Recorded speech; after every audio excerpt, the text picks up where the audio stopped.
सर्वांना नमस्कार. अल्लड बायको राजवीर सुमती या कथेचा एक भाग यापूर्वीच अपलोड केलेला आहे. कृपया तो भाग वाचण्यासाठी आपल्या चॅनलला भेट द्यावी. रात्री मनसोक्त नखशिकांत प्रणय झाल्यामुळे दोघेही फार समाधानी होते. सकाळ झाली होती आणि फार उशिरा तिला जाग आली. ती तशीच विवस्त्र अवस्थेत त्याच्या मिठीत झोपली होती आणि तोही तसाच उघडा. रात्रीचं गरम थंडचं त्याचं वाक्य ऐकून तिला फार शहारून आलं आणि ती हळूच त्याच्या मिठीतून सोडवून घेण्याचा प्रयत्न करत होती. तसं त्यानं तिला त्याच्या मजबूत हाताने अजून घट्ट आवळलं आणि ती गप्प बसली. तिचं अंग ठणकत होतं.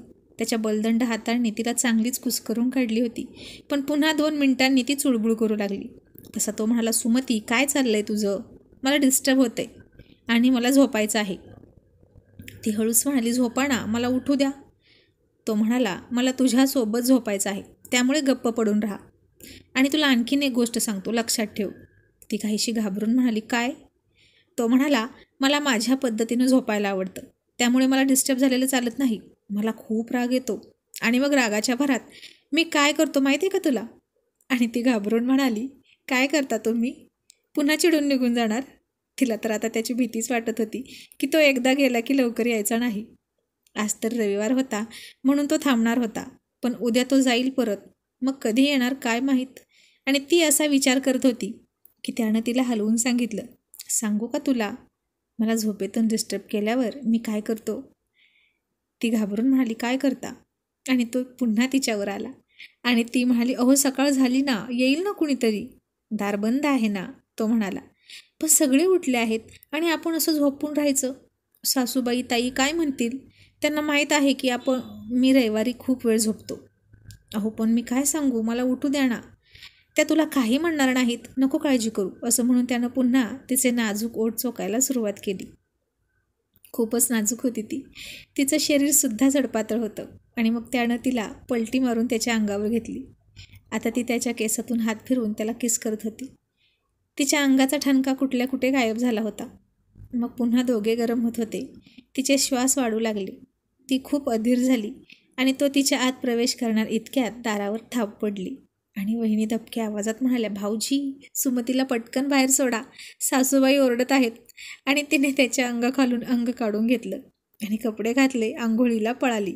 त्याचा मूड ऑफ झाला, पण तो खुश होता. तिचा अल्लडपणा त्याला आवडत होता. ती लहान असल्यामुळे तिला जगाची रीत भात जास्त माहीत नव्हती.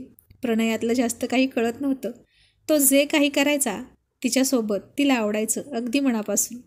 तिने तर हे सगळं फक्त पिक्चरमध्ये बघितलं होतं आणि त्या आधारे त्याचा अर्थ लावायचा प्रयत्न करायची. पण प्रत्यक्ष आयुष्यात प्रणय म्हणजे काय असतो, नवरा म्हणजे काय असतो, हे तिला हळूहळू समजायला लागलेलं होतं. कारण आज फक्त पहिली रात्र झाली होती त्यांची. त्याला ती अल्लडपणे तिच्या शंका विचारायची आणि तो तिच्या शंकांचं निरसन करायचा. आणि आता तिला सगळा प्रणय शिकवून काढायचा होता. त्याचे मित्र म्हणाले की यार, बायको ही अशीच पाहिजे.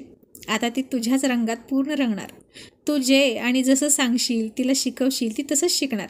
त्यामुळे अगदी हाताने घडवल्यासारखी तुझी बायको तुझं ऐकणार. त्यामुळे संसारही सुखाचा होणार. राजवीरने सुद्धा आता तिला त्याच्या पद्धतीने शहाणं करायचं ठरवलं. मग ती आज केस धुवून बाहेर आली. तो म्हणाला, हे काय, केस का धुतले? ती म्हणाली, अहो ताईंनी मला सांगितलं होतं कालच की आपल्या दोघात असं काही झालं की केस धुवायचे.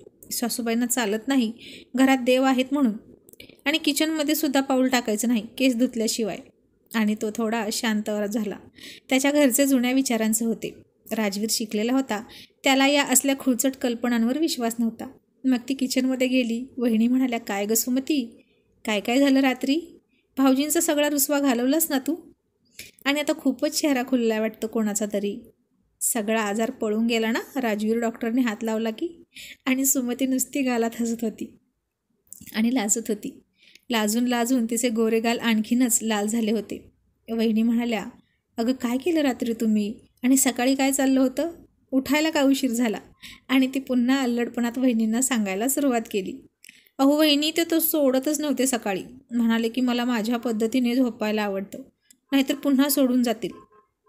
आणि वहिनी खूप खूप हसायला लागल्या आणि म्हणाल्या, सुमती, अगं असं सांगायचं नसतं नवरा बायकोतल्या गोष्टी बाहेर. कुणीही कितीही विचारलं तरी, कळलं?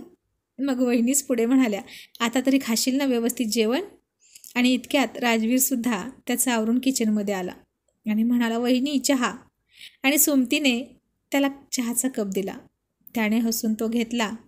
वहिनी म्हणाल्या, भाऊजी आता चालतोय ना चहा बायकोच्या हातचा, कमीच द्यायचा आहे अजून? आणि भाऊजी तुम्ही निघणार आहात की थांबणार आहात? वहिनी तुम्ही पण ना, असं म्हणून राजवीर हसतच बाहेर निघाला. वहिनी म्हणाला, भाऊजी थांबा तरी. अहो सुमती सांगत होती की तुम्ही तिला फार त्रास दिला म्हणून. इतका त्रास देतात का माझ्या नाजूक जावेला? बघा तिच्या मानेवर मनगटावर कसे निशाण आहेत. आणि आता सुमती घाबरली. राजवीरने सुद्धा बारकाईनं पाहिलं तर खरंच तिच्या गोऱ्या नाजूक अंगावर त्याच्या बोटाचे दाताचे निशाण होते. आणि सुमती पुन्हा घाबरून म्हणाली, नाही हो, मी नाही काही सांगितलं. ताईच मला विचारत होत्या की रात्री आपल्यात काय झालं म्हणून. आणि राजवीर म्हणाला, मग तू सगळं सांगितलं त्यांना? सुमती म्हणाली, हो. आणि आता वहिनी आणि राजवीर एकमेकांकडे बघून खूप हसत होते. राजवीर म्हणाला, वहिनी सांगा जरा तुमच्या जावेला काहीतरी, कमी बोलायला शिक म्हणावं. मग वहिनी म्हणाल्या, भाऊजी तुमची झोपण्याची वेगळी पद्धत कसली अजून? ते नव्हतं बाबा मला माहीत. आणि राजवीर हसून म्हणाला, आता हे पण सांगितलं तिनं तुम्हाला? काय करायचं हिचं, इतका अल्लडपणा मी तरी कुठे पाहिला नाही बाबा. वहिनी म्हणाला, भाऊजी आता सांभाळून घ्या आयुष्यभर, मनमोकळ्या स्वभावाची आहे ती. आज दिवसभर सुमतीचं कोणत्याच कामात लक्ष नव्हतं. तिचे हात तर चालू होते, पण नजरेमध्ये सारखं सारखं रात्रीचं आणि सकाळचं ते दृश्य तिला दिसायचं. आणि गोड कळ उठायची आणि ती एकटीच मनातून हसत राहायची. इतक्या कमी वयात लग्न झालं. प्रेम म्हणजे काय असतं हेही माहीत नव्हतं. प्रणय कसा असतो तेही माहीत नव्हतं. पण तिच्या नवऱ्याने तिला दाखवलेलं हे प्रेमाचं रूप तिला फार आवडलं आणि त्याच्यावर फार जीवापाड प्रेम करायला लागली ती. आता तिच्या मनावर आणि मेंदूवर फक्त त्याचंच राज्य होतं आणि तिला पुन्हा रात्रीची आतुरता लागली. राजवीर दिवसभर इकडे तिकडे भटकला, मित्रांना भेटून आला. मित्रांनी सुद्धा त्याची चेष्टा करायला सुरुवात केली, कारण लग्न झाल्यापासून त्याचा इतका चेहरा पडला होता. माणसात असून सुद्धा त्याचं लक्ष भलतीकडेच असायचं. आज त्याचा चेहरा फारच खुलला होता. मित्र म्हणाले, बहुतेक गाडी रुळावर आलेली दिसते. राजवीर नुसता हसत होता आणि लाजत होता. राजवीर तुझी बायको लहान आहे बरं का? आणि राजवीर म्हणाला, हो यार, खरंच ती खूप अल्लड आहे, तिला तर काहीच माहीत नाही. ते म्हणाले, मग तू आहेस की शिकवायला, व्यवस्थित सगळं शिकवून काढ बायकोला, असं म्हणून त्याची चेष्टा करत होते. आणि रात्रीसुद्धा ते मित्र त्याला सोडत नव्हते, मुद्दाम थांबून घेत होते. पण राजवीरला आता घाई झाली होती घरी जायची. इतक्यात तिचा फोन आला. जेवण झालं आहे तयार, तुम्ही कधी येणार? सगळे वाट बघत आहेत. तो मित्रांपासून थोडा बाजूला जात म्हणाला, सगळे वाट बघत आहेत, तू नाही बघत माझी वाट? आणि ती हसून म्हणाली, मीच बघत आहे तुमची वाट, या ना लवकर घरी. तो म्हणाला, आलोच. सुट्टीवर आल्यानंतर रात्रीच्या 12पर्यंत तरी राजवीर मित्रांमधून येत नव्हता. घरातले सगळे झोपून जायचे त्याची वाट बघून, पण आता तो खूप लवकर घरी आलेला पाहून सगळ्यांना आश्चर्य वाटलं. मग आजही त्यांनी तसाच पलंगतोड रोमॅन्स केला आणि ती त्याला म्हणाली, आता आपल्याला बाळ होणार? आणि राजवीरने तर आश्चर्याने तिच्याकडे पाहिलं आणि म्हणाला, बाळ? आणि इतक्या लवकर, तेही 2 दिवसात? आणि ती म्हणाली, पिक्चरमध्ये नाहीत का दाखवत, लगेच लग्न झालं मग सुहागरात झाली की बाळ होतं. तो खूप खूप हसला. त्याला जाम मज्जा येत होती तिचा बालिशपणा पाहून. आणि त्याने तिला जवळ घेतली आणि कुरवाळत म्हणाला, सुमती, अगं आपलं आयुष्य म्हणजे पिक्चर नाही. सगळीच तुलना पिक्चरची कशी करतेस गं तू? ही रिअल लाईफ आहे. आणि असं आज लग्न, मग सुहागरात, मग बाळ, असं 3 तासांमध्ये अख्खं आयुष्य दाखवतात पिक्चरमध्ये. आपल्या आयुष्यात असं नसतं. आणि इतक्या लवकर बाळाचा विचारही करू नकोस. ती म्हणाली, का? तो म्हणाला, अगं लहान आहेस तू म्हणून.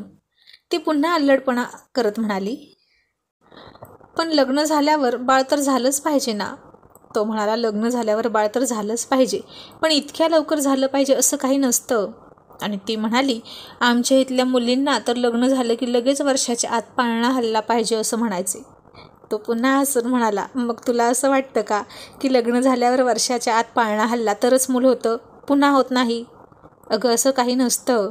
आपल्याला जेव्हा हवं तेव्हा आपण बाळाचा विचार करू. तो तिला म्हणाला. मग तो तिचं नॉलेज चेक करण्यासाठी म्हणाला, तुला माहीत आहे मुलं कशी होतात? पिक्चरमध्ये बघितलं असेलच की तू. ती पुन्हा अल्लडपणे म्हणाली, पिक्चरमध्ये बायका नवऱ्याचं उष्ट खातात, उष्ट पाणी पितात आणि मग त्या गरोदर राहायच्या. मला तर असंच वाटायचं, म्हणून मी कोणाचं उष्ट पाणी पण पित नव्हते आणि उष्ट खात पण नव्हते. आणि आता तर राजवीर पोट धरून धरून हसायला लागला. सुमती, अगं कोणत्या जमान्यात वावरतेस तू आणि किती पिक्चर बघतेस? तिचं माहेर अडाणी होतं. असल्या गोष्टी कधी पाहिल्या नव्हत्या, कुठून ऐकल्याही नव्हत्या. कॉलेजला गेल्यावर मैत्रिणींकडून जरा कळतं, पण कॉलेजही तिनं पाहिलं नाही. त्यामुळे तिला त्या पिक्चरमधून जेवढं कळत होतं तेवढंच ज्ञान होतं. आणि पिक्चरमध्ये सगळं उघड उघड करून कुठे दाखवतात, सुहागरात्री दिवशी लाईट घालवतात, मग पुढचं सगळं होतं एवढंच तिला माहीत. पण लाईट घालवल्यावर काय होतं हे आत्ता तिनं अनुभवलं होतं. मग तो म्हणाला, आपल्याला जेव्हा बाळ पाहिजे तेव्हा आपण विचार करूया. आणि आता तिने तोही प्रश्न त्याच्यावरच सोपवला. तो म्हणाला, उद्या लवकर मी निघणार आहे. 10च्या आत मला पोहोचायचं आहे ड्युटीवर. आणि सकाळी लवकर उठून त्याला ड्युटीवर जायचं म्हणून तिने लवकर उठून केस धुवून त्याच्यासाठी चहा नाश्ता बनवला, डबा बनवला. अजून घरातले कोणीच उठलं नव्हतं, अजून उजाडलं पण नव्हतं. याआधी तो असा लवकर निघाला की वहिनी किंवा आई उठायची, पण आता त्याची बायको होती त्यामुळे कोणीच उठलं नव्हतं. आणि तो म्हणाला, हे काय इतक्या सकाळी सकाळी केस का धुतले तू? आजारी पडशील. अहो तुमच्यासाठी चहा नाश्ता करायचा होता ना. मग मी किचनमध्ये तसंच कसं जाऊ? सासूबाई ओरडतील ना. आणि आता राजवीर पुन्हा काहीच बोलला नाही. म्हणाला, निघू मी? आणि तिचे डोळे पाण्याने भरले. तिला तर आता एकही क्षण त्याच्यापासून दूर राहू वाटत नव्हतं.